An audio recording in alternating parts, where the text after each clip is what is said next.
आपको दिखाते हैं हरियाणा के चुनाव में दाव पेच का खेल शुरू हो गया है। विनेश फोगाट, बजरंग पुनिया, इन दोनों पहलवानों ने कांग्रेस का हाथ थाम लिया है। पेरिस ओलंपिक से 100 ग्राम वजन ज्यादा होने के चलते फाइनल में अयोग्य साबित हुई विनेश फोगाट रेसलिंग से संन्यास लेने के बाद राजनीति के रिंग में उतरी है। तो कुश्ती के विश्व चैंपियन बजरंग पुनिया भी कांग्रेस के साथ अपना सियासी दाव दिखाने के लिए कांग्रेस के साथ आए हैं।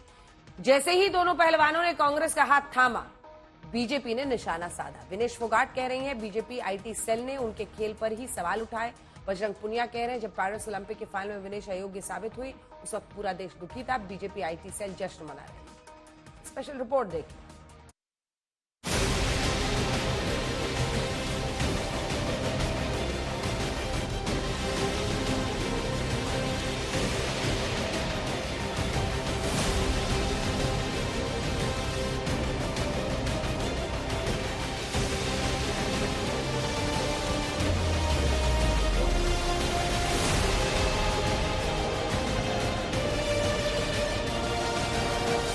इस विनेश फोगाट को अब पूरा देश जानता है और बजरंग पुनिया कैसे विनेश के हर संघर्ष के साथी बने हैं, इससे भी अब हर कोई वाकिफ है।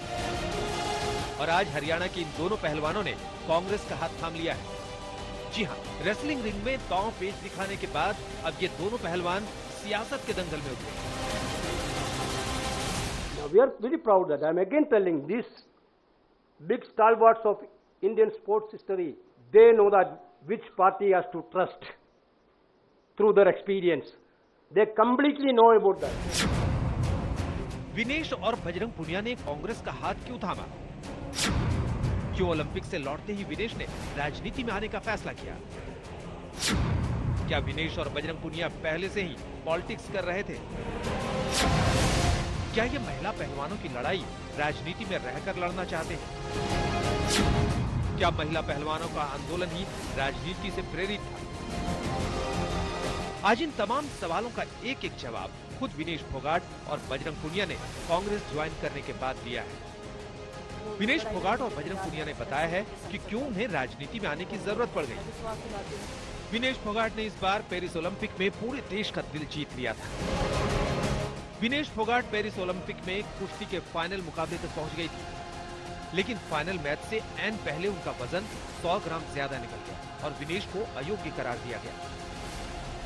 इस कारण विनेश को कोई भी मेडल न मिल सका। कई दिन तक सिल्वर मेडल के लिए जद्दोजहद चली, लेकिन विनेश को पेरिस से खाली हाथ ही लौटना पड़ा और विनेश ने कुश्ती से ही संन्यास ले लिया। और आज विनेश फोगाट बता रही हैं कि उन्होंने कुश्ती से संन्यास के बाद कांग्रेस का हाथ क्यों थामा है। मैं चाहती तो मैं जंतर मंतर पे रेसलिंग छोड़ सकती थी और सभी लोग भी मान रहे थे, पूरा देश इस चीज को विश्वास कर रहा था, क्योंकि बीजेपी आईटी सेल ने उस चीज को साबित करने की कोशिश की थी कि हम चले हुए कारतूस हैं, हम खत्म हो गए हैं, हम पॉलिटिक्स कर रहे हैं। उन्होंने बोला मैं नेशनल नहीं खेलना चाहती, मैंने नेशनल चैंपियनशिप खेला। उन्होंने बोला ये ट्रायल्स दे के नहीं जाना चाहते, मैंने ट्रायल्स भी दिया। उन्होंने बोला कि ओलंपिक्स लेवल तक नहीं जाना चाहते, मैं ओलंपिक्स में गई, मैं फाइनल्स में गई। अनफॉर्चुनेटली परमात्मा को कोई और चीज़ मंजूर होगी। एक चीज़ मुझे पता है कि जब मेहनत आप करते हो तो ज़रूरी नहीं कि आपको उसी दिशा में मिले, कई बार दूसरी चीज़ों में भी आपको वो फल मिल जाता है। जिस दिन विनेश फाइनल में गई उस दिन पूरा देश जोश में था, पूरा जश्न हुआ। लेकिन अगले दिन जो घटना हुई पूरा देश दुखी था। लेकिन कुछ आईटी सेल थी जो पूरा देश में जश्न मना रही थी, तो ये देश के लिए बड़े दुख की बात है। और पूरे देश को सोचना चाहिए कि आप किन लोगों को सपोर्ट कर रहे हैं। जो देश में खिलाड़ियों के साथ, महिलाओं के साथ, किसानों के साथ, जवानों के साथ जो अत्याचार कर रहे हैं, आप उन लोगों को सपोर्ट कर रहे हैं। हरियाणा में चुनावी सरगर्मी अब बहुत तेज हो चुकी है। बीजेपी और कांग्रेस दोनों ही हरियाणा को जीतने के लिए मास्टर प्लान तैयार कर रहे हैं। लेकिन राहुल गांधी ने जिस तरह से हरियाणा के दंगल में 2 पहलवानों की एंट्री कराई है, क्या राहुल गांधी इस दाव से हरियाणा की बाजी जीत पाएंगे? लेकिन बीजेपी कह रही है कांग्रेस का हाथ तो इन पहलवानों के साथ बहुत पहले से था। विनेश और बजरंग पुनिया कह रहे हैं जब उन्होंने महिला पहलवानों के साथ यौन उत्पीड़न का आंदोलन छेड़ा और जब वो रोड पर घसीटे गए बीजेपी के छोड़ के, सभी पार्टियों ने उस वक्त साथ दिया। बजरंग पुनिया कह रहे हैं बीजेपी आईटी सेल सिर्फ और सिर्फ राजनीति करती है। उन्होंने आंदोलन में बीजेपी की महिला सांसदों को लेटर दिए, वो साथ नहीं रहे। हरियाणा में चुनाव 5 अक्टूबर को वोटिंग है, 8 अक्टूबर को नतीजे आएंगे। और चुनाव से ठीक पहले कांग्रेस को उन दो पहलवानों का बल मिला है जो पिछले दिनों सबसे ज्यादा चर्चा में रहे। जी हां, ये वही विनेश और बजरंग पुनिया हैं जिन्होंने जनवरी 2023 में कुश्ती महासंघ के तत्कालीन अध्यक्ष और बीजेपी नेता बृजभूषण शरण सिंह के खिलाफ महिला पहलवानों से उत्पीड़न का आरोप लगाते हुए मोर्चा खोला था। साक्षी मलिक, अंशु मलिक समेत 30 महिला पहलवानों के साथ आंदोलन छेड़ा था और WFI को भंग करने की मांग की थी। और आज जब विनेश और बजरंग कांग्रेस के साथ जुड़े हैं तो अपने साथ हुए अत्याचारों पर बीजेपी के खिलाफ खुलकर बोल रहे हैं। बुरे टाइम में पता लगता है कि अपना कौन है। जब हम रोड पे घसीटे जा रहे थे तो छोड़ के बीजेपी को देश में जितनी भी पार्टियां हैं वो हमारे साथ में थी, हमारे दर्द को समझ पा रही थी, हमारे आंसुओं को समझ पा रही थी। मैं बहुत प्राउड फील कर रही हूँ कि मैं एक ऐसी पार्टी में, एक ऐसी विचारधारा में हूँ जो महिलाओं के साथ हो रहा अन्याय और उनके साथ बुरे बर्ताव के खिलाफ खड़ी है। वो लड़ाई लड़ने के तैयार है, सड़क से लेकर संसद तक। जो आज बीजेपी की IT सेल बोल रही है कि इनका मकसद तो सिर्फ राजनीति करना था। हमने तो उनको लेटर भेजा था, वो जब भी नहीं आए। हमने तो बीजेपी के जो सांसद थी, जितनी भी महिला सांसद थी, उनके घर पे लेटर दिया था, वो फिर भी उन बच्चियों के साथ नहीं खड़े हो पाए। कांग्रेस पार्टी तो बिना कुछ हमने इनको बताया ये वहाँ पे हमारे साथ खड़े हुए। तो देश की बेटियों की जो आवाज़ उठाई उसका भुगतान हम कर रहे हैं। लेकिन ये चीज़ हमें पता लगी कि जो अत्याचार बेटियों पे हुआ जंतर मंतर पे, उसके साथ सिर्फ बीजेपी पार्टी खड़ी हुई और सभी पार्टी हमारे साथ खड़ी थी। हरियाणा चुनाव में राहुल गांधी बीजेपी को हराने के लिए हर दांव आजमा रहे हैं और इसी कड़ी में राहुल गांधी ने कुश्ती के 2 चैंपियनों को अपने साथ जोड़ा है। लेकिन विनेश फोगाट और बजरंग पुनिया राजनीति के रिंग में उतरे तो सवाल उनके साथियों के तरफ से भी उठे।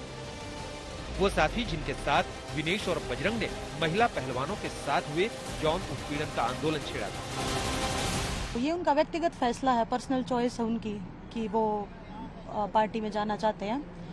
बाकी मेरा मानना ये है कि कहीं ना कहीं हमें त्याग कर देना चाहिए और बाकी जो हमारा जो आंदोलन था, जो बहन बेटियों की लड़ाई थी, वो उसको गलत रूप ना दिया जाए। मैं अभी भी उस पर डट के खड़ी हूँ। महिलाओं के लिए जो रेसलिंग में जो शोषण होता था और जो हमारा आंदोलन है वो अभी भी मेरी तरफ से बिल्कुल जारी है। और बस मैं यही कहना चाहूँगी कि मैं हमेशा से रेसलिंग के लिए सोचती आई हूँ, रेसलिंग के हित में काम करती आई हूँ और हमेशा करती रहूँगी। मेरे पास भी ऑफर आए बड़े, लेकिन मुझे यूँ था कि मैं जिस चीज़ से जुड़ी हूँ, जो मैंने एक अच्छी शुरुआत की है, मैं उसको पूरा लास्ट तक लेकर जाऊँ और जब तक जो है फेडरेशन हमारी क्लीन नहीं हो जाती, बहन बेटियों का शोषण बंद नहीं हो जाता, तो मेरी लड़ाई हम जो है जारी रहेगी। मैं विश्वास दिलाती हूँ पूरे देशवासियों को, जो मेहनत, जो लगन से हमने रेसलिंग में काम किया है, हम चाहते हैं कि देश के हर एक नागरिक को जो दर्द, जो तकलीफ हमने झेली है, खासकर महिलाओं के लिए, हर एक उस महिला के साथ में हम खड़े हैं जो अपने आप को लाचार, अपने आप को बेबस समझती है। रेसलिंग में मैंने पूरा कोशिश किया कि मैं जितनी भी महिलाओं को, छोटी बच्चियों को इंस्पायर कर सकती हूँ। हरियाणा में करीब 1 महीने बाद मतदान है। विनेश और बजरंग के जरिए कांग्रेस ने राज्य के जाट वोट पर नजर गड़ाई है। दूसरी ओर बीजेपी की लिस्ट आने के बाद बीजेपी में बगावत का सिलसिला जारी है। जिन्हें टिकट की उम्मीद थी वो पार्टी छोड़ रहे हैं। इस बीच आम आदमी पार्टी और कांग्रेस के साथ गठबंधन की जो बातचीत चल रही है, हालांकि अभी गठबंधन को लेकर स्थिति साफ नहीं हुई है। इस बीच कांग्रेस के अंदर ही गठबंधन के खिलाफ आवाज उठ रही है। आखिर कांग्रेस और बीजेपी के अंदर चल क्या रहा है, स्पेशल रिपोर्ट। क्या कांग्रेस के टिकट पर चुनाव लड़ेंगी विनेश फोगाट? क्या हरियाणा के चुनावी दंगल में बजरंग पुनिया भी उतरेंगे? क्या कांग्रेस इन दोनों पहलवानों के दम पर हरियाणा में बाजी जीतेगी? विनेश और बजरंग पुनिया दोनों ही भारत के नामचीन पहलवान हैं। विनेश पेरिस ओलंपिक से लेकर 2016 के रियो और 2020 के टोक्यो ओलंपिक में हिस्सा ले चुकी हैं। तो विनेश ने राष्ट्रमंडल खेलों में 3 स्वर्ण, विश्व चैंपियनशिप में 2 कांस्य पदक और एशियाई खेल में 1 स्वर्ण पदक अपने नाम किया है। जबकि बजरंग पुनिया भी टोक्यो ओलंपिक में कांस्य पदक जीत चुके हैं और Bajrang Punia world wrestling championship में 4 मेडल जीतने वाले पहले भारतीय पहलवान हैं।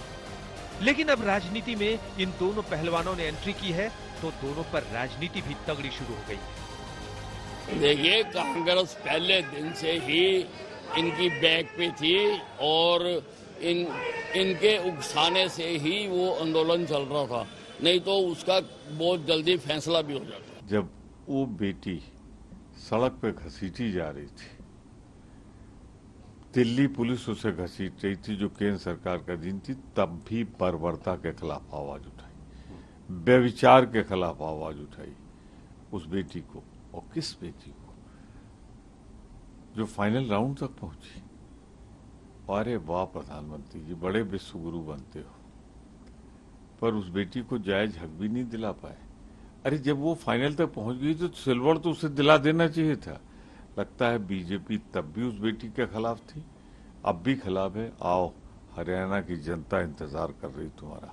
उसकी बेटी का जो अपमान किया है ना, उसका बदला इस चुनाव में लेगी। अगर वो देश की बेटी से कांग्रेस की बेटी बनना चाहती है तो हमें क्या एतराज है? जो भी आज हम इस पे कांग्रेस पार्टी में आए हैं, मैं धन्यवाद देता हूं सभी का। हम अपनी पूरी मेहनत, जितनी हमने कुश्ती में मेहनत की है, जितनी हमें किसान आंदोलन में मेहनत करी है, जितना अग्निपथ योजना के टाइम पे मेहनत करी है और बेटियों के आंदोलन में मेहनत करी है, ऐसे ही मेहनत करेंगे और कांग्रेस पार्टी को भी मजबूत करेंगे। जो पहलवान आंदोलन कर रहे थे, वही पहलवान आज एक पार्टी में शामिल हो रहे हैं। इसका मतलब कहीं ना कहीं कुछ ना कुछ तो था। हरियाणा में एक तरफ बीजेपी के टिकट बंटवारे के बाद पार्टी कई चुनौतियों का सामना कर रही है। बगावत की आवाज पार्टी में उठ रही है। कई नेता टिकट कटने से नाराज हैं। हालांकि बीजेपी कह रही है कि वो सब शांत कर लेगी। तो दूसरी तरफ राहुल गांधी बीजेपी को हराने के लिए तगड़ी प्लानिंग कर रहे हैं और कांग्रेस हरियाणा में आम आदमी पार्टी के साथ गठबंधन की तैयारी भी कर रही है। सीट शेयरिंग को लेकर दोनों के बीच पेच फंसा है, लेकिन कांग्रेस में ही कुछ ऐसे नेता भी हैं जो इस गठबंधन के खिलाफ खड़े नजर आ रहे हैं।